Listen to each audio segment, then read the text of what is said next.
নমস্কার বন্ধুরা, মহাকাল tour and ট্রাভেলসের চ্যানেলে আপনাদেরকে স্বাগত জানাই। আজ 24/12/2025 আমরা দ্বাদশ জ্যোতির্লিঙ্গের এক জ্যোতির্লিঙ্গ ঝাড়খণ্ডে বৈদ্যনাথ ধাম দর্শনে যাচ্ছি। ট্রেন নাম্বার 15049 পূর্বাঞ্চল এক্সপ্রেস। আমরা এখন জোসিটি স্টেশনে চলে এসেছি। আমাদের ট্রেনটা মোটামুটি আধা ঘন্টা মতো লেট ছিল, তো আমরা এবার বাইরে যাব অটোর উদ্দেশ্যে। স্টেশন থেকে কিছুটা এগিয়ে গেলে আমরা বাবাধামের জন্য অটো পাবো, তো সেদিকেই যাওয়ার জন্য আমরা এখন বেরিয়ে পড়েছি। অটো থেকে নেমে আমরা হোটেলের উদ্দেশ্যে বেরিয়ে এসেছি।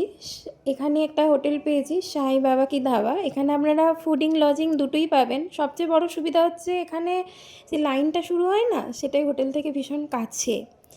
তো হোটেল থেকে আমরা একটু ফ্রেশ হয়ে মন্দিরের জন্য বেরিয়ে আসলাম।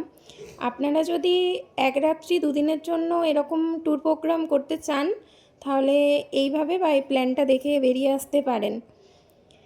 এখন বাজছে সকাল 3:45। এই সময় আমরা স্নান করে সবাই মিলে মন্দিরের উদ্দেশ্যে বেরিয়ে পড়েছি দর্শনের জন্য। আসলে যত বেলা বাড়বে তো ভিড়ও বাড়বে, আমাদেরকে তো ফিরে যেতে হবে, তাই আমরা মন্দিরে লাইনে আছি এখন। সকাল সকাল মন্দিরে বাবার দর্শন খুব সুন্দরভাবে আমাদের সম্পন্ন হলো। আমরা সবাই খুব সুন্দরভাবে জ্যোতির্লিঙ্গ দর্শন করলাম। এখন তো আমাদের মন্দিরে পুজো দেওয়া সম্পন্ন হয়েছে। মন্দির থেকে পুজো দেওয়ার পর আমরা সকালে বেরিয়ে পড়েছি জোসিডি স্টেশনের উদ্দেশ্যে, কারণ এবার আমাদেরকে বাড়ি ফিরে যেতে হবে। তো অটো করেই আমরা যাচ্ছি মন্দির থেকে। আমরা জোসিডি স্টেশনে চলে এসেছি। ট্রেন নাম্বার 22348 হাওড়া বন্দে ভারত এক্সপ্রেসে করে আমাদের বাড়ির দিকে গন্তব্য দেওয়ার জন্য।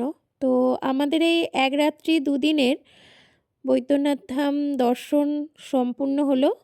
আপনারাও যদি এভাবে দর্শন করতে চান, স্ক্রিনে দেওয়া নাম্বারে যোগাযোগ করতে পারেন।